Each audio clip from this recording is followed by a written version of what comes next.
Jeg hedder Victor. Jeg har en passion for specialøl. Jeg kom ind i specialøl igennem en café, jeg arbejdede på, der lå nede på Vesterbrogade, som blev opkøbt og lavet om til en ølbar. Det var en, der hed Gustav, som skulle bestyre den bar, og han tog mig under vingerne, og jeg blev så hans højre hånd, eller hvad man skulle sige, på baren der, og så viste han mig, hvad god specialøl kan. Og det var egentlig sådan, det startede. Så er det udviklet sig meget igennem tiden, hvor jeg har været på andre specialølbarer i mange år. Jeg startede egen virksomhed med min far, hvor vi har en beerclub, hvor vi sender øl ud til private forbrugere hver måned.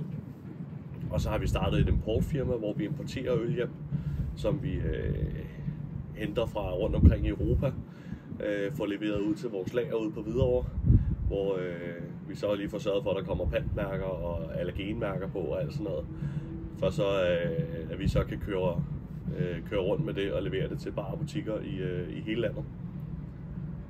Så det er lidt der min passion for specialøl ikke bare er startet, men også er udviklet sig igennem tiden.